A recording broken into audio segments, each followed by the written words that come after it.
Welcome to the Real News Network. I'm Paul Jay in Baltimore, and welcome to a report by James Henry, who now joins us. James is a leading economist, attorney, investigative journalist. He's written extensively about global issues. He served as a chief economist at the international consultancy firm McKinsey & Company. His investigative work has appeared in numerous publications like Forbes, The Nation, New York Times. Thanks for joining us again, Jim. You're welcome. Great to be here. So what do you make of the fiscal cliff deal? There's been a lot of talk about the income tax rates and the fight over the income tax rates, but I don't think there's been a lot of unpacking of what's happened with the estate tax. So what do you think of it? Well, there's a lot of things not to like about this fiscal cliff deal: the debt ceiling, the payroll tax that got increased by 50% on the employee side. That's essentially a tax on labor.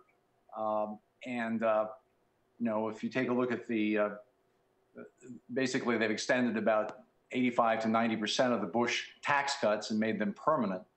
But one of the things that hasn't got as much attention as I think it deserves is what they've done with the estate tax. I mean, here we are, an economy that's producing some of the highest levels of inequality that we've seen in 75 years.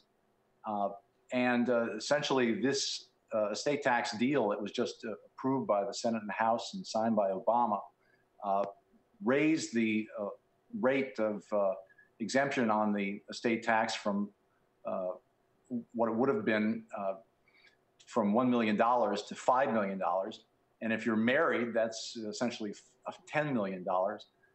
That's of relevance only to the top 0.1% of the wealth distribution in this country.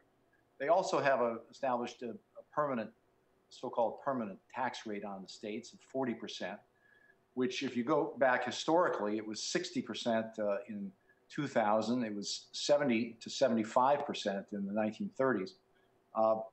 And so here we have basically a tax cut that's really... Can I just jump in for a second? Let's just make sure those numbers really resonate with people. So in the 30s, estate tax was about 75%, and as late as 2000, it was 60%. That's right. Which generates a lot of revenue, especially given the amount of wealth that's being accumulated by fewer and fewer people, and it's being less and less taxed. Right. Well, the changes that were made by the Bush administration and then extended by Obama basically have almost made the estate tax go away. I mean, in 2011, the estate tax at the federal level generated a grand total of about $10.6 billion, which is a pittance. But we were hoping here for a recognition of the fact that, hey, there's more extreme wealth being generated in this last 5 years or so, and before that. And at the same time, we have pressing needs on the part of state and local government and also federal government for as much revenue as possible. So just from an economic standpoint, I think it's bad policy for us to be sanctioning this kind of extreme wealth. In addition to which, we've seen the issue of the creation of basically very politically influential dynasties in this country. And that's something that, politically speaking, even apart from the economics of this, I think many of us feel is not a wise move. Yeah, well, I have a libertarian friend of mine who I was surprised to find is an advisor to Ron Paul, actually supported an estate tax based on people that believe in free markets shouldn't believe in inherited aristocracy. Well, I think that there are quite a few, we don't have much polling on this issue. It isn't something that has been on the front page of political discussions, but as we have more attention paid to this particular bill, and if we put more attention behind the impact of this estate tax planning change on wealth and income, I think we could change that scenario. It isn't the case that there are strong incentive reasons to provide, tax-free inheritance for wealthy kids. I think, if anything, the argument is just the opposite, that it has terrible incentive effects on people who receive lots of income for nothing. And that's essentially what we've always complained about at the lower end of the spectrum.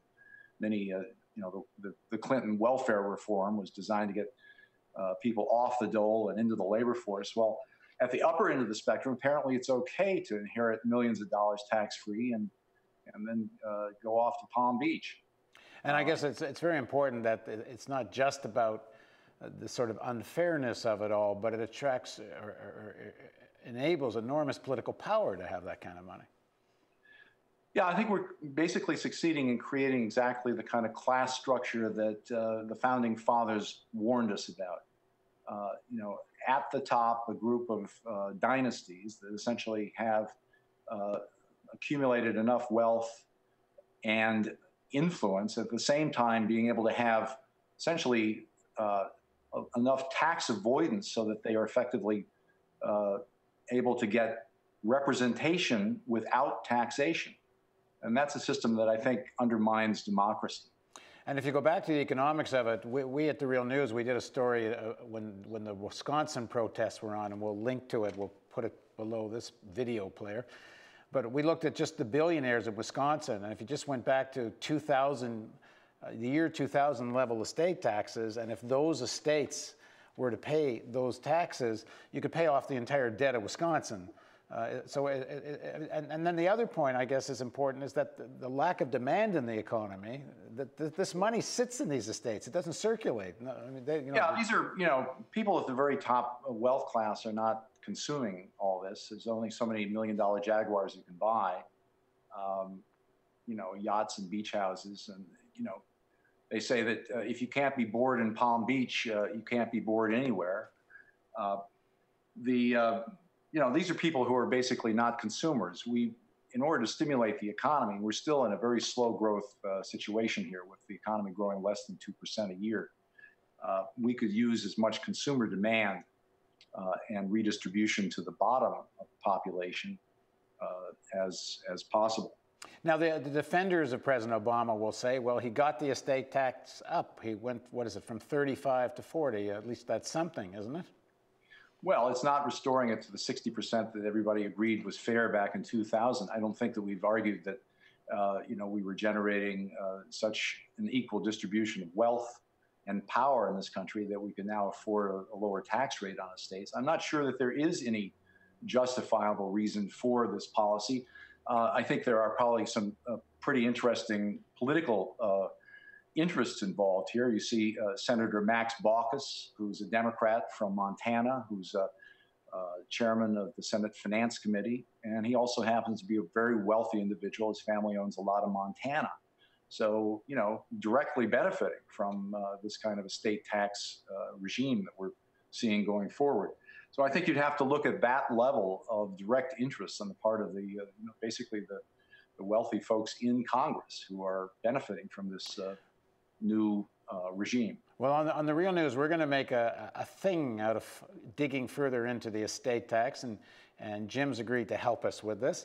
So we're going to keep returning to this subject because if you want to deal with the debt, why not go where the money is? As my friend Bob Blair used to say to me in Canada, he used to hold these graphs up on the television show I used to do there, and you'd see public debt going up, and you'd see private wealth going up at the same level as public debt.